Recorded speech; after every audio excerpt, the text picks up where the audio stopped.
I spent last month interviewing retirees in their 70s and 80s. Asked them one question. If you could go back to age 60, what would you do differently? You know what shocked me? Almost every single person, we're talking 8 out of 10, said they made the same 5 mistakes. And here's the gut punch. These mistakes cost them anywhere from $50,000 to $300,000 in retirement money they'll never get back. In the next 10 minutes, I'm going to show you exactly what they wish they'd known, so you don't end up with the same regrets. Here's the thing about retirement regrets. They're not about taking that trip to Italy or buying a nicer car. The regrets that actually keep 75-year-olds up at night, they're about money decisions they made or didn't make between ages 60 and 65. That 5-year window. Why does that window matter so much? Because that's when you're making the biggest financial decisions of your entire life. When to take Social Security, what to do with your 401k, whether to keep working, Medicare choices. Every single one of these decisions is permanent or nearly impossible to undo. And here's what makes this so frustrating. You're making these massive decisions with confusing information, pressure from every direction, and usually no do-overs. It's like being asked to navigate a minefield blindfolded. But the people I talk to, they've already walked through that minefield. They know exactly where the explosions are, and they're desperate to warn you. So, let's talk about what they wish someone had told them. Regret number 1, taking Social Security way too early. This is the big one. The regret I heard more than any other. Here's what happens. You turn 62. You're tired. Maybe you got laid off, or your back hurts, or you're just done with your job. Social Security sends you that letter saying you can start collecting. Let's say it's $1,750 a month. That sounds pretty good, right? So you take it. Fast forward to age 75. You're talking to your neighbor who waited until 67. She's getting $2,500 a month, every single month. That's $750 more than you, forever. Over 20 years, that's $180,000 you're not getting. And because cost of living adjustments are based on your benefit amount, that gap gets bigger every year. Every person I talked to who took Social Security at 62 said the same thing. I thought I needed the money right away. Turns out I could have figured something else out. Now, I'm not saying taking it at 62 is always wrong. Sometimes you genuinely need that money. Health issues, no other income, supporting a family member. But here's what the 75-year-olds told me. At least run the actual numbers. Don't just take it because you can. The math is brutal. For every year you claim before your full retirement age, that's 67 for most of you watching this, Social Security reduces your check by about 6 to 7%. Claim at 62 instead of 67, you're looking at a 30% permanent cut. One woman told me, I was so worried about, what if I die early and get nothing? Well, I'm 78 now, and I've been getting a smaller check for 16 years. I didn't die early. I just made less money.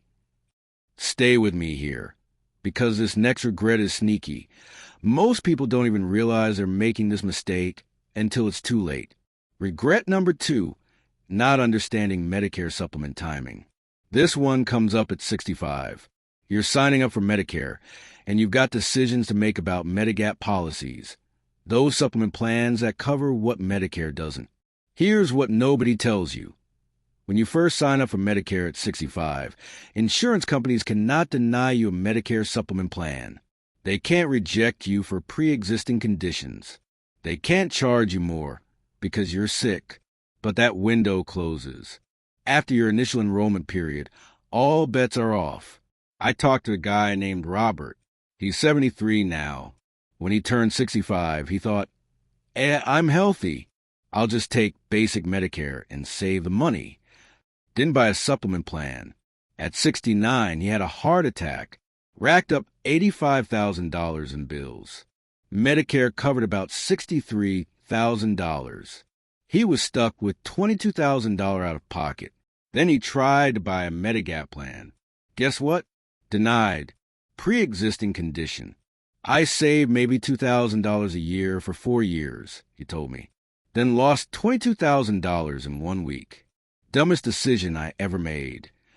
The supplement plans cost somewhere between $120 to $300 a month, depending on where you live and which plan you pick. Feels expensive when you're healthy, but when you need it, that coverage is worth its weight in gold. Here's the advice from every single person over 70 I talk to. Sign up for a Medicare supplement during that first window at 65. You can always drop it later if you really want to, but you might not be able to buy it later.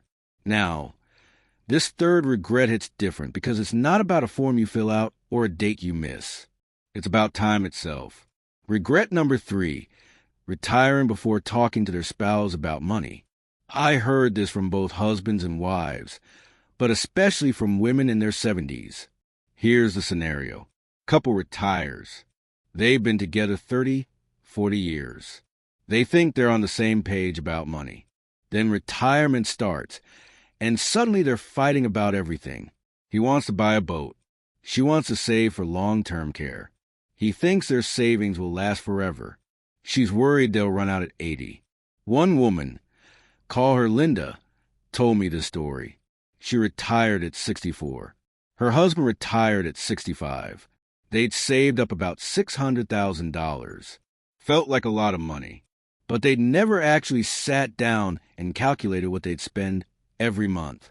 Never talked about whether they'd downsize the house. Never discussed what happens when one of them needs nursing care. By 72, they'd burned through $400,000. Not on anything crazy, just living. Golf memberships, traveling to see grandkids, a new car, home repairs, medical bills. The regular stuff. We're fine, she said, but we're going to be fine on a lot less than we planned. And my husband and I had some really ugly fights that could have been avoided if we just talked it through before we retired. Here's what the 75-year-olds wish they'd done. 6 months before retirement, sit down together and write out your actual budget. I'm talking real numbers.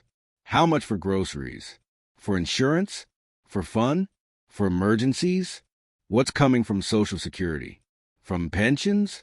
From your 401k? Where are the gaps? And here's the uncomfortable part. Talk about what happens when one of you dies. Who gets what? How does the survivor make it work?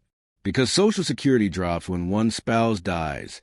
You keep the higher benefit, but lose the lower one. Every couple I talked to said some version of, we should have had the money conversation, the real one, before we retired, not after.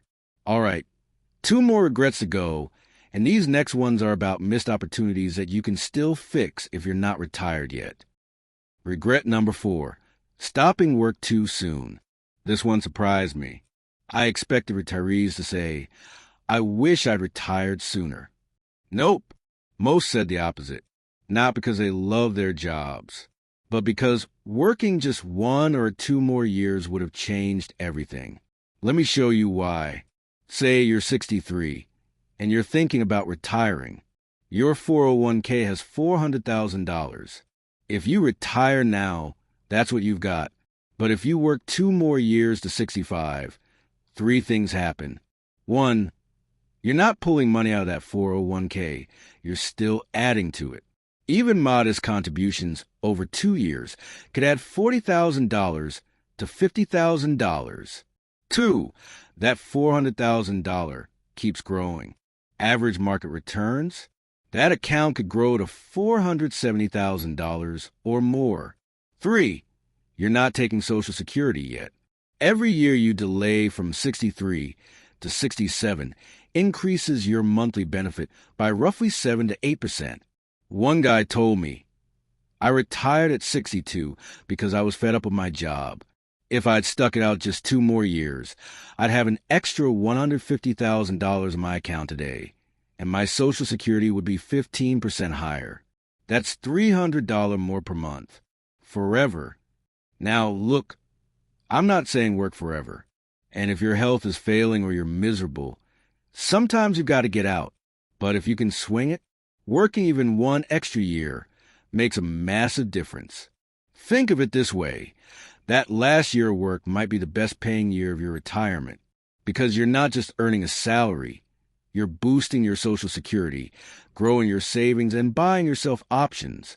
Regret number 5, not planning for long-term care. This is a regret nobody wants to talk about, but it's devastating when it hits. Here's the reality. About 70% of people over 65 will need some form of long-term care. That could be a nursing home, assisted living, or in-home care. And it's expensive, $5,000 to $10,000 a month, sometimes more. Medicare doesn't cover long-term care. Medicaid does, but only after you spent down almost all your assets. I talked to a woman whose husband developed dementia at 74, needed memory care. Cost? $8,500 a month. They'd save $450,000 for retirement. Within 4 years, it was gone. All of it. We never thought it would happen to us, she said. And we definitely didn't think it would cost that much. If I could go back, I would have at least looked into long-term care insurance in our 50s when it was affordable. Here's the trap. Long-term care insurance is expensive and gets more expensive and harder to qualify for the older you get.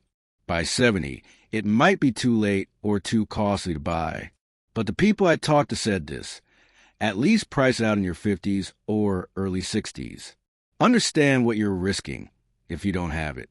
Maybe you self-insure by saving extra. Maybe you buy a policy. Maybe you plan to rely on family or Medicaid. But make it an actual decision, not something that just happens to you. Let me wrap up with the 3 mistakes that combine all these regrets. Mistake 1, making retirement decisions based on what your friends did. Your neighbor retired at 62 and took Social Security? Good for them.